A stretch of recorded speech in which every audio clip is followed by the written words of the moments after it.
we present Beowulf, an original adaptation, written and read for you by Jon Buckeridge.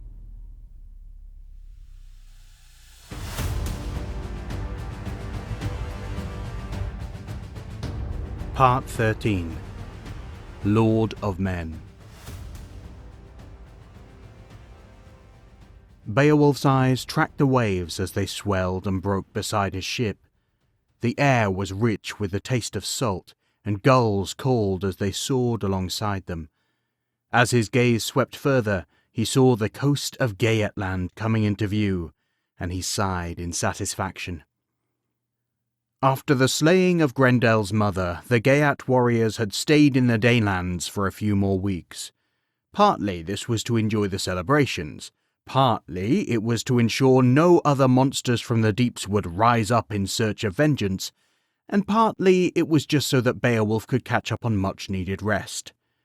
Once again, Hrothgar and Wealhtheow had showered them in gifts, gold, and fine weapons and armour, though none of it so fine as the armour of Wayland's making that Wealhtheow had gifted to him. Beowulf doubted very much that any armour could compare to that. As they returned to Geatland, though, Beowulf reflected that he was bringing quite the hoard of gold and treasure with him, probably enough for a man to live comfortably for the rest of his life if he chose to. "I am a wealthy man," he mused to himself. "Perhaps I shall retire and take up farming in some peaceful corner of the land." He chuckled softly at the thought. Men like him were not made for such things as peace. Still, in the back of his mind, he felt that he had left the greatest treasure of all behind him. He could still feel the warmth that had come into his hand when he held that sword forged by the giants. Perhaps it was just his imagination, but it felt like more. For a brief moment he had been capable of anything. He had felt a great and glorious future unfolding before him, a warrior whose name would never be forgotten, whose name could never be forgotten. A hand on his arm drew him from his reverie, and he looked up to see Wægstan smiling down at him. He was a good man, was Wægstan. He was his father's younger brother, one of very few Waegmundings left, and had the same wiry build and hawkish stare that Beowulf remembered so well. When he turned his head to just the right angle, Beowulf could almost see his father looking down at him, and he felt warmed and comforted by the memory. Where his father had been all fire on the battlefield, though, Wægstan was all ice. No dark berserker rage for him. He was calm and steady and lethal with a bow. He could hit his target every time from 100 paces, and it was something Beowulf and his men had been very grateful for over the years. "We're nearly home, my lord," Wægstan told him, and set off to gather his things as Beowulf nodded in return. My lord, Beowulf reflected. That was another thing that had changed in their time with the Danes. His men he thought of as brothers, had begun calling him lord. It was a strange feeling, and at first he'd encouraged them not to, wishing to still be a brother amongst them. It was Wægstan, though, who had explained it to him. "It is a great honour, Beowulf, for a man to serve a lord he feels he can believe in and be proud of. Boys follow their brothers, men follow their lord. Do not take this from them, they will not thank you for it." And so now he was their lord. He did not quite know how his uncle, King Hygelac, would take to that, but as their ship beached and he began to unload on the shores of Geatland, Beowulf reflected that he would soon find out. "So," cried Hygelac, a cheerful barking rumble to his tone, "my nephew the Dane lover has returned! Lord be praised, for I do not have to pass to my sister the sad news of your death. Good gracious, she never would have forgiven me for all it were not my fault." He stomped down the steps from the high seat. Beowulf was convinced the big man did not know any other way of walking than stomping, and wrapped him in a huge embrace. Despite the aching of his ribs from the battles with Grendel and his mother, the greeting was really quite welcome. Beowulf reflected that few men were big enough to give him such a crushing embrace, and he was rather grateful for the novelty. "I do indeed return, uncle," Beowulf replied, clapping the man warmly on the back, "and with stories to share." He'd only been away for a moon, but somehow he felt like he'd lived a lifetime in those weeks, and he was not the same man who had left. In many ways, he supposed, he was not. He had left a mid-ranking warrior with a band of friends, and he returned as a lord of men, the slayer of monsters and drenched in wealth. "May I ask your indulgence, though, while I let my mother know I have returned?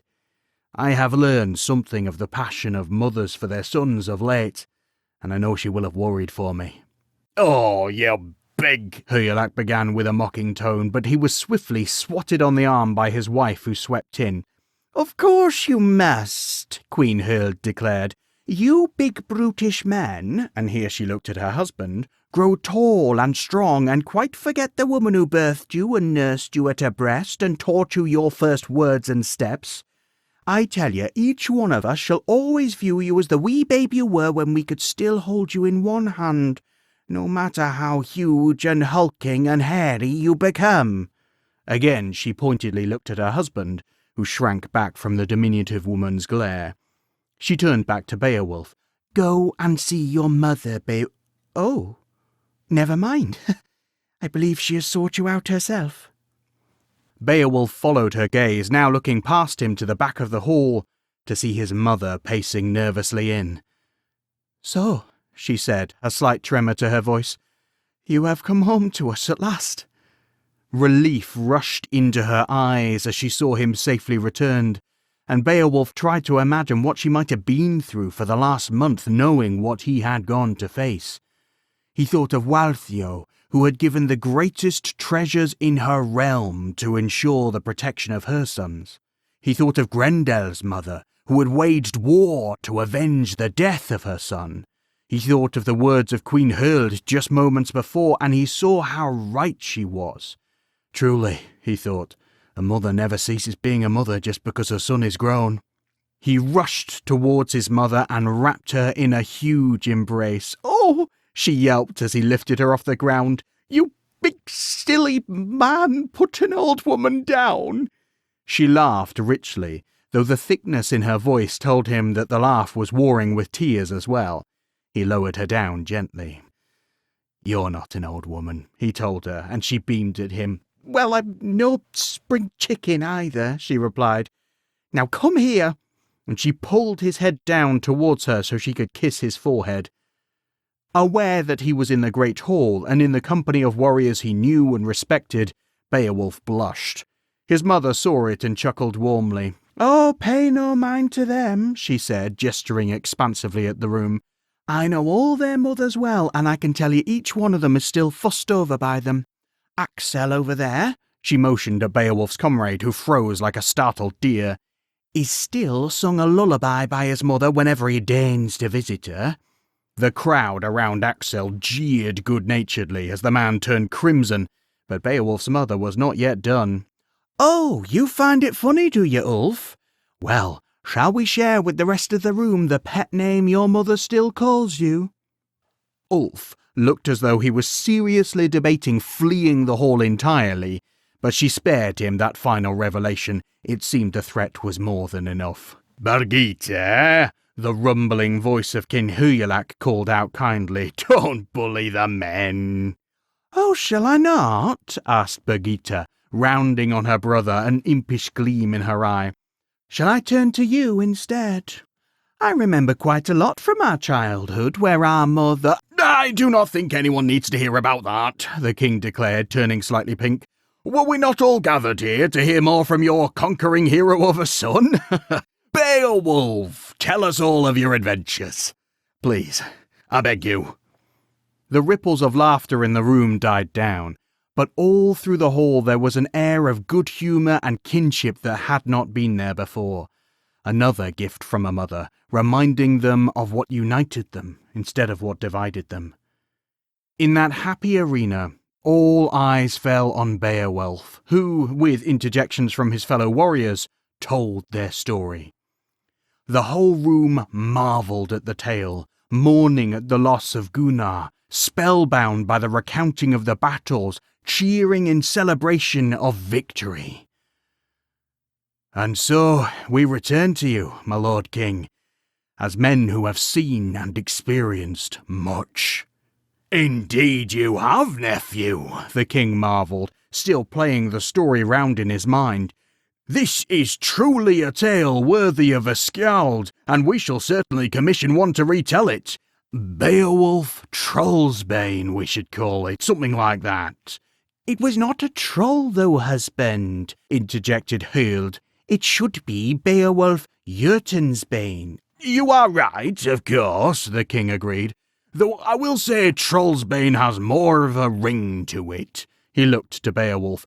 "You try convincing men to call you Jötunsbane, and I tell you, you'll spend half your time explaining what a Jötun is." Beowulf wanted to tell the king he had no intention of asking anyone to call him either of those names, but wisely decided it may not be his best move. "I shall leave such things to poets, my lord king," he said instead. "Very wise," agreed the king. "That is what we all must do, for I mean to have this story of our great Geat warrior told far and wide. You have brought glory to Geatland this day." He beamed delightedly down at Beowulf. "That is not all I've brought, my lord," said Beowulf in response, excited to share his next news, and he motioned to the hall's entrance.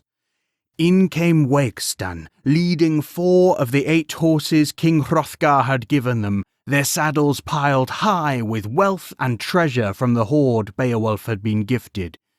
From the corner of his eye he saw his mother smile at him and nod slowly. "Great wealth did our deeds win us, my lord king, and King Hrothgar is a gift-giver of great renown. To each of my fellow warriors I have gifted arm rings of gold and silver, along with armour and weapons to suit their station. For myself I have kept the armour of Wayland, along with the helm, saddle and weapons I was gifted. But all else, including these 4 magnificent horses, I give to you, my king." From the horses' backs he pulled down the gold standard, chests of gold and silver, arm rings, armour and weapons, placing them all on the table and the steps before the king. When he reached the wooden box Queen Waltheow had given him personally, he paused and took it in his hands. "This item, though, I reserved for you, my queen," he said, approaching Hurld directly. "This was a gift given me by Queen Waltheow. It is an heirloom of her house." Opening the box, he pulled out the golden torque encrusted with gems and presented it to her. Hurld's eyes opened wide in wonder at such a fine and rare gift, and she took it reverently in her hands. An idea seemed to occur to her, and her face lit up as she addressed the room. "Thank you, Beowulf. This truly is a gift fit for a queen, or indeed a king." And she did not place the torque around her own neck, but stood behind her husband and placed it on his. "I declare," she went on, "that this great gift shall be a symbol of whoever rules in Geatland, and it shall pass the generations as our people grow stronger and more prosperous." She beamed at the king, who beamed back and nodded in approval. The whole room broke out in applause until King Hugelac stood to address them, his huge hands motioning for quiet. "My friends," he announced, "we have been truly honoured here today. Our great warrior Beowulf has brought glory and honour and now riches to his people, and he has given with an open hand. As his lord, as his king, it is my great pleasure to give to him in return." He stopped addressing the room and turned to Beowulf directly. "Beowulf, nephew, I give to you all the land that runs to the west of here for 700 hides. It shall be yours to hold and pass to your heirs, and those that live there shall pay tribute to you. You may build your own hall there, and may it be as rich and grand as Heorot itself." A cheer went up, and Beowulf stood in stunned silence. 700 hides was a huge swathe of land, enough to support several hundred homes and small farms. It was worth as much as what he'd given to the king twice over. But it seemed the king was not yet done, as he held his hands up again. "Furthermore," he called, "I hear your men have begun to call you lord. Well, I say, let us make that official. Here and now I name you to the rank of Jarl. You shall be chief among my warriors and shield of the people." Again a great shout went up, and again Beowulf was dumbstruck. He might have dreamed of being named Thane, but Jarl? The king had just named him one step below his own son in all of Geatland, and still he was not done, it seemed, for once more those great hands calmed the crowd. "I have one more thing for you, Jarl Beowulf." And he reached to his waist and unbuckled his sword belt, taking up the sword and holding it reverentially before him. "You sacrificed a great weapon in facing those beasts, and I can see you still feel a lot of it. I well know the bond between man and blade, and I have felt it myself for a great many years. Now, though, I pass this one to you, an ancient heirloom of our line. This sword is Naegling. Not giant-made, true, but a worthy blade nonetheless. May it serve you as it serves our people." And he held out the scabbarded sword. No cheer went up this time. If anything, deeper silence fell like snow upon snow. Swords were passed down a family line, yes, but no one could recall a king having given up their own sword to a warrior as a mark of respect and gratitude. The whole room was fixed on Beowulf as he took hold of the sword. He was suddenly aware that he was slack-jawed in shock and shut his mouth hurriedly. Truly, the king was honouring him far beyond anyone's expectation, and he half expected the big man to burst out laughing and tell him it was all a joke. But no laugh came. Beowulf drew the sword slowly, humbly. It was indeed a beautifully made blade and perfectly balanced. He could see the swirling patterns where the iron core had been twisted and beaten into shape, and the signs of loving care where the blade had been tended to and sharpened over the years. He did not feel the warmth he'd felt from the giant blade, but there was a different kind of warmth instead, one of honour, one of humility, one of gratitude. Once again he regretted that he was not a gifted wordsmith and didn't know what to say in the face of such a great honour. Falling back on what he knew, he bowed deeply to the king. "Oh, come here, you big lummox!" the king cried out, and he took hold of Beowulf's hand, holding it up high and turning him to face the hall. "All hail the Jarl!" he yelled, and the crowd took up the chant. Beowulf found himself swept up in another bone-creaking hug from the king, and the reverent spell on the room was broken. "Now, let's have ourselves a celebration," the king called, and the cheers redoubled. From the corner, music began, and ale and mead and wine began being passed around, and Beowulf celebrated with the Geats, with his people, overcome by the kindness and generosity he had been shown. As the evening wore on, the king called for another silence and held up his ale horn to propose a toast. "To the glory of Geatland," he roared, "and to a time of peace." "To peace," the Geats agreed, and Beowulf drank with them, in that moment meaning it with all his heart. But a small corner of his thoughts called him a liar, and brought to mind his realization from earlier that same day. Men like him were not made for such things as peace.